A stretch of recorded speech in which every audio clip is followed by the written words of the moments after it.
Bamako, capitale des détenteurs de savoirs occultes africains. Hier, le ministre en charge de la culture, donc, a inauguré le siège qui leur est dédié. Sa réalisation a coûté plus de 500 millions de francs CFA. On en sait davantage avec Benogo Fofana.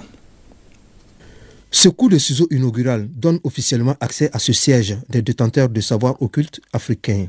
Bâti sur une superficie de 500 mètres carrés, le bâtiment R+5 est composé de 20 chambres, 10 magasins et 10 toilettes.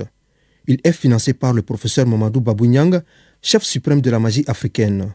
Coût des travaux, plus de 500 millions de francs CFA. Tout ce qui a mis l'Afrique en retard, c'est mystifier les choses, cacher les choses. Donc il faut démystifier et transmettre ces secrets. Voilà ce qui m'a donné l'idée de construire ça et que tous les grands sorciers de l'Afrique vont se retrouver ici pour transmettre les secrets aux futures générations. Je voudrais remercier pour les énormes efforts financiers qui ont permis la réalisation de cet immeuble.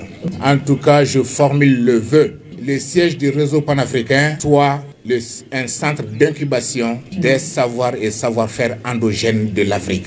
Pour qu'à partir de ce siège, germe la graine de la puissance africaine pour devenir le grand arbre dont le fruit servira à l'humanité tout entière. Les invités venus d'Afrique et d'ailleurs se disent ravis de cette réalisation et attendent apporter leur soutien au professeur Babou-Niang. La seule chose qui nous reste d'authentique et d'important, c'est notre culture. Si nous sommes ici à Bamako, c'est pour soutenir l'action culturelle affirmée de façon convaincante et soutenir le professeur dans ce qu'il fait. Je suis très fière d'être ici au Mali et je félicite et je remercie beaucoup le professeur qui nous a invités, qui a pris la peine de faire tout ce boulot et je trouve ça très courageux de sa part. Chef traditionnel ressortissant de Côte d'Ivoire, cela a créé en nous une véritable émotion de joie et émotion aussi de fierté. Parce que c'est pour nous une fierté qu'un Africain se dresse, se lève pour dire qu'aujourd'hui qu'il va lutter pour la sauvegarde de la culture africaine.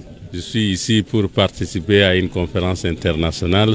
J'ai profité de l'occasion pour participer à l'inauguration du bâtiment du réseau panafricain et je suis très ravi. On a fait divers pays pour diverses raisons, mais c'est la première fois que tous ces leaders africains, plus de 70 pays se retrouvent ici au Mali pour ensemble célébrer la tradition africaine, supporter, aider, soutenir le professeur Babou dans ce qu'il fait pour promouvoir la tradition et la culture africaine. C'est une joie pour nous. C'est un local qui va nous permettre tous de faire connaître les savoirs de l'Afrique et de mieux faire développer pour progresser l'Afrique.